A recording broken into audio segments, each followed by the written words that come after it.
So, long story short, one day I bought a can of anchovies and began looking for a recipe to cook with them. And I found a really interesting video on Vincenzo's Play channel, which I immediately decided to recreate. So, here we are. This is spaghetti alla Natalina. Oh yes, beautiful, colorful pasta. To make spaghetti alla Natalina, we need spaghetti, Californian walnuts, pine nuts, sultanas, capers, black olives, some fresh chopped parsley, 1 punnet of cherry tomatoes, few tablespoons of passata or blended peeled tomatoes, 2 cloves of garlic, 1 nice strong red hot chili pepper, 2 anchovies. So here are my pine nuts and walnuts, chopped anchovies, garlic and chili, parsley, raisins, olives, capers and cherry tomatoes, and a few other things that didn't make it into the shot. This recipe needs anchovies because the anchovy will disappear in the pan, but it will give you amazing flavor.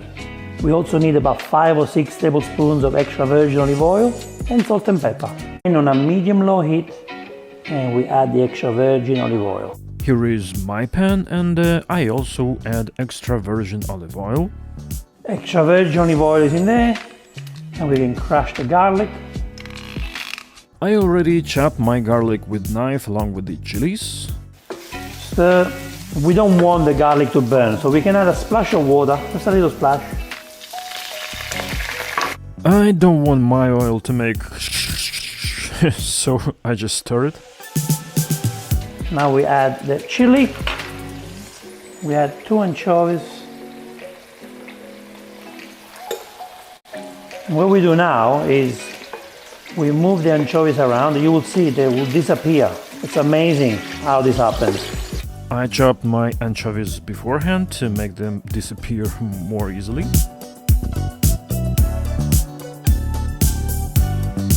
The anchovies will disappear and will give the flavors to the oil.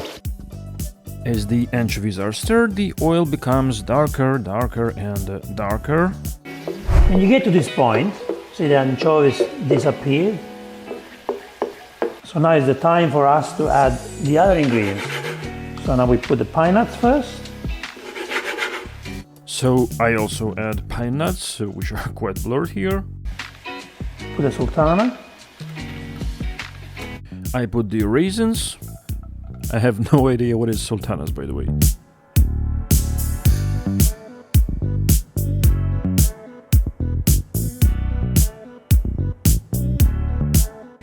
We put the walnuts, but I crush them first before we put them in. Make sure you crush them. Now we add the capers.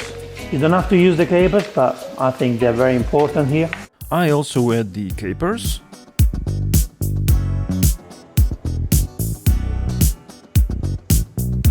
And walnuts, which I chopped beforehand. Now stir. Let's make sure all these ingredients make love together. I also stir and make my ingredients make love together. Can you believe we're making pasta with nuts, with sultanas? No, I didn't.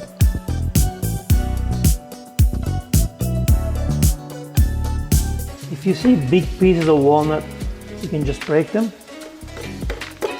I broke them before, so I don't have to break them now.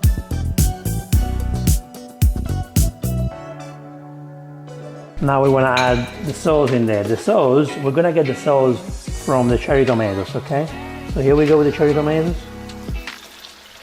Yep, here we go with the cherry tomatoes. And now it will take about 5 minutes for the cherry tomatoes to release the juice. Our tomatoes also release some juice. I like to add just a little bit of water. Just a little bit of water. Just a little bit of water, a little bit. So what we want to do at this point, you see the juice from the cherry tomatoes? You can also add a little bit more water to make it more runny, I guess. But this is what we want to do now. We want to press on the tomatoes.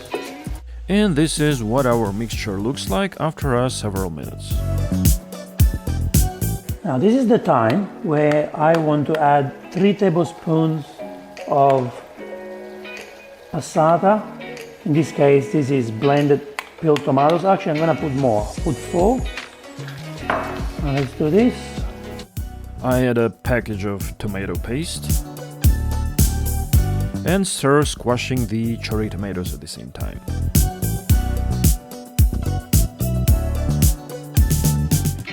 Now we add the olives. Don't forget the olives, they don't need to be cooked. Okay, so they can go right at the end. Now we add the olives. I'm gonna put some parsley. And we also put some parsley. Be generous with the salt. Be generous with the pepper. I also added salt and pepper, but forgot to film it, though in general it looks something like this. Now we can mix. Now we can mix. And the sauce is ready. Okay. So what we can do is now we can boil the pasta, okay? Okay. Now we need to boil the pasta. So in boiling water, we add 1 tablespoon of sea salt or rock salt. And once again, I didn't film it, but the salt is there, I swear. Now we can boil the spaghetti. Now we can boil the spaghetti. Make sure the pasta is inside. Make sure the pasta is inside. I said inside, inside. And every couple of minutes we go and stir, just to make sure the spaghetti don't get stuck. Okay, we also stir every couple of minutes to make sure the spaghetti doesn't stuck. The pasta will be ready in 2 minutes. So what we want to do is to get the pasta water. Very, very important to get the pasta water. And let's put the sauce back on the stove. We want this to be nice and warm. We add some pasta water in there. I also put the sauce back on stove. Beautiful pasta is ready. Nice and al dente. Let's collect the pasta.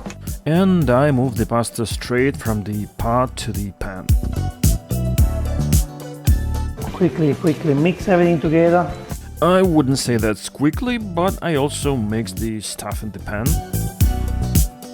As you can see, you need some more pasta water, so don't be shy with the pasta water. Okay, here is our pasta water going straight from the pot.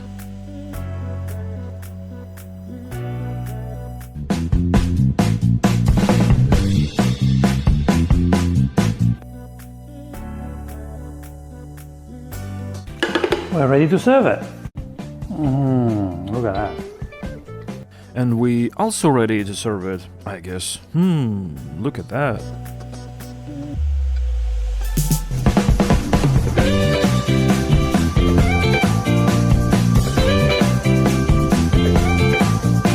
Combination of ingredients is not, I was expecting like too much.